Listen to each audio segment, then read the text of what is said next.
Terima kasih untuk Anda yang masih bergabung bersama dengan kami dan di segmen ini kita akan review jalannya perdagangan hari ini. Di awal pekan, indeks harga saham gabungan lebih cenderung mengalami penguatan meskipun intraday sempat bergerak di zona merah. Dan kami ingatkan kembali, Anda masih bisa secara aktif berpartisipasi di WhatsApp interaktif seperti yang tertera di layar televisi Anda nantinya.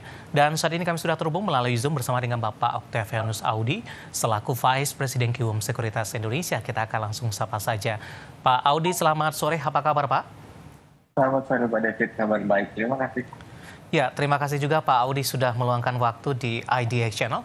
Di perdagangan awal pekan, Pak Audi, indeks harga saham gabungan masih diwarnai pergerakan yang berfluktuasi, sempat tertekan di bawah level dari posisi yang tertinggi saat ini. Sempat tadi ke 6.800-an maksud kami, kemudian berbalik menguat di sesi kedua, penguatan berlanjut cukup signifikan.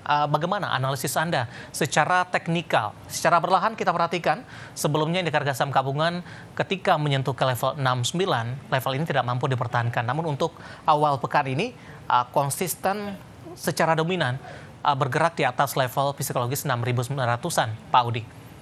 Ya, terima kasih. Sebelumnya kami melihat memang ini sudah sesuai dengan ekspektasi gitu ya, di tengah beberapa sentimen. Ya salah satunya memang di eskalasi yang terjadi di Timur Tengah, lalu juga tarif yang sudah mulai beberapa negara sudah mencapai kesepakatan dengan Amerika Serikat. So hari ini saya kira sesuai dengan regional, Nikkei, Shanghai semua juga menghijau. So memang hari ini sudah memposisikan bahwa kita sudah mulai price in dengan sentimen yang ada, dengan arah yang lebih outlook yang lebih positif. Untuk saat ini memang secara teknikal sangat baik gitu ya. Benar tadi sudah disampaikan Mas David, memang sudah beberapa hari terakhir ISG sebenarnya sideways di 6.900 sampai dengan 6.940 itu yang menjadi resisten gitu ya. So hari ini apakah dia bisa closing at least tidaknya di 6.940, ya ini akan menjadi kabar baik gitu Pak David. Karena kami melihat secara teknikal potensial peluang upside-nya setidaknya untuk saat ini akan terbuka sampai dengan 6.942. Jadi memang masih maksud saya adalah 7.042. Ini memang menjadi moving average 20 harinya gitu ya. Jadi memang resistennya cukup bertahap dan saya kira untuk support saat ini masih akan cukup solid. Itu adalah di level 6.840 yang akan menahan ISG dalam waktu ke depan. Anda melihat investor masih wait and see tidak Pak? Terkait juga dengan batas waktu resiprokal berakhir di 9 Juli, keberlanjutannya akan seperti apa? Data inflasi, data PMI, dan juga pidato The Fed, Jerome Powell di pekan ini.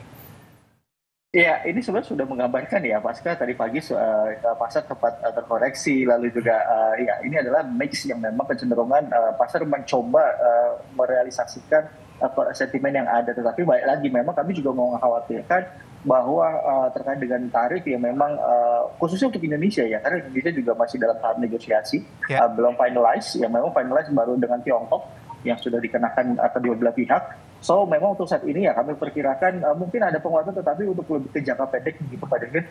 Jadi para investor mungkin dapat memanfaatkan momentum khususnya untuk sektor-sektor yang memang volatile. Hari ini juga cukup baik itu dari barang baku, so far so good, dan memang didorong juga dari kenaikan harga komoditasnya itu sendiri. Begitu Pak David. Baik, dari sisi saham Pak, penguatan indeks harga saham gabungan di sesi kedua jauh lebih baik jika dibandingkan dengan sesi pertama yang sempat melemah ke 6.800-an. Saham-saham perbankan big cap hari ini bergerak bervariasi. Yang cukup menarik adalah BBCA ini menguat sendirian Pak, ketika saham-saham perbankan himbara hari ini justru menjadi pemberat untuk indeks harga saham gabungan.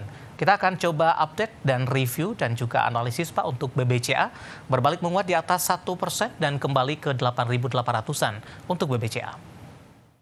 Ya, untuk BBCA sangat baik, tetapi memang Pak David kami masih mencermati bahwa tren dalam jangka pendek masih kecenderungan bearish gitu ya, walaupun hari ini meningkat 1,73%. So mungkin yang level yang mesti dilewati untuk saat ini untuk BBCA adalah di level setidaknya saat ini di 8.800 sampai dengan di 9.000. Jadi memang itu resisten yang menjadi konfirmasi apakah BBCA ini dalam jangka menengah hingga panjang dikatakan bisa kembali bullish. Tetapi untuk saat ini memang mungkin untuk BBCA itu sendiri kami juga masih elaborasi lebih jauh. Tetapi memang apa yang menyebabkan dibandingkan dengan bank himbara lainnya ya mungkin salah satu yang lebih solid gitu ya. Kalau kita lihat kinerja Q1 pun BBCA masih cukup baik di tengah kredit korporasi yang masih cukup kuat. Begitu Pak David. Baik, tapi secara teknikal Pak, di penutupan sesi Ya. kedua penguatannya lebih ke arah terbatas Pak. Eh, Pemangkasan penguatannya hingga ke 0,29%, tadi sempat ke 1,75%. Apa yang bisa dicermati ini terpangkasnya penguatan BBCA jelang penutupan sesi kedua, terutama dalam menghadapi perdagangan keesokan harinya? Iya, iya. Ya, jadi memang ini kami melihat masih belum ada konfirmasi yang cukup kuat dan investor pun kelihatannya pun masih cukup ragu gitu ya pada karena memang kami melihat sekali lagi tadi yang kami sudah sampaikan bahwa moving konfirmasinya adalah saat ini di moving average 20 harinya yaitu adalah di level 9.000. So untuk saat ini jika memang masih bergerak di antara 8.800 sampai dengan di 9.000 ini memang menjadi area resisten gitu ya pada jadi kami masih tetap akan mengelaborasi lebih jauh dan untuk saat ini mungkin resisten yang berikutnya jika dia tembus 9.000 maka kami melihat peluangnya adalah sampai dengan di 9.500 dan untuk level support untuk BBCA kami melihat masih cukup baik itu adalah di 8.400 untuk supportnya begitu Pak Detik. Baik, di penutupan hari ini rekomendasinya seperti apa Pak? Ya, untuk BBCA saat ini masih lebih ke spekulatif buy karena memang secara tren MACD menunjukkan memang lebih cenderung landai, tetapi memang ada potensi terjadi golden cross. Jadi memang kami menunggu konfirmasinya. Baik, BBRI Pak melemah cukup dalam di 2,35%, 3740 penutupan. Tidak jauh berbeda dengan intraday terendah hari ini di 3730. Rekomendasinya untuk BBRI? Ya, untuk secara teknikal memang kami melihat untuk BBRI masih belum selesai dalam tren sideways-nya pada kita sebagai investor. Mungkin yang boleh dicermati untuk saat ini adalah kami melihat BBRI itu bergerak di rentang 3.700 sampai dengan di 3.850. Jadi memang cukup sempit ya range pergerakannya dalam beberapa hari terakhir. So untuk saat ini mungkin lebih spekulatif atau boleh wait and see terlebih dahulu begitu. Dan untuk konfirmasinya adalah ketika dia sudah bergerak di atas 3850, saya pikir ini menjadi momentum yang baik gitu ya. Tetapi untuk saat ini better jika belum ada prediksi wait and see dulu karena level supportnya pun masih sangat pendek itu adalah di 3650. Begitu Pak David. Baik, analisis dari beberapa saham perbankan big cap hari ini tampaknya bergerak bervariasi, penopang dan juga pemberat untuk indeks harga saham gabungan. Dari saham big cap lainnya ada Telkom, Pak. Ya.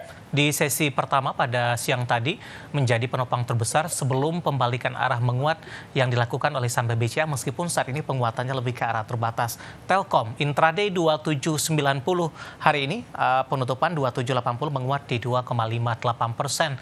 Arah Telkom dan peluang ke 3.000 Pak untuk Telkom? Ya.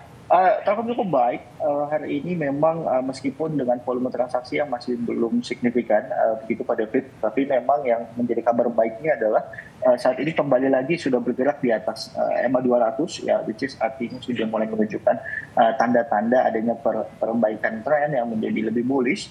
Tetapi memang untuk saat ini Telkom kami masih melihat akan cukup sempit karena resisten cukup kuatnya masih ada di level 2.800 sampai dengan 2.900 yang artinya memang masih cukup pendek jaraknya. Jadi untuk saat ini better untuk jangka yang lebih panjang kami sarankan adalah ketika dia sudah breakout 2.900 ini adalah momentum yang cukup baik untuk Telkom at least sampai dengan resisten berikutnya adalah di 3.100 ini sangat kembali lagi terbuka. Begitu Ya. Pak Devi. Baik, harus tembus 29 dulu ya Pak ya? Ya betul karena sudah beberapa kali dia tertahan. Baik, analisis dari Telkom hari ini juga ikut menjadi penopang utama indeks harga saham gabungan 2.900 resisten untuk memudahkan Telkom kembali ke level 3.000-an dan lagi-lagi keputusan investasi tetap ada di tangan pemirsa IDX Channel. Pak Audi, kita akan jeda terlebih dahulu, nanti kita juga akan lihat saham-saham pilihan apa saja yang Anda rekomendasikan dan pemirsa kami akan segera kembali sesaat lagi.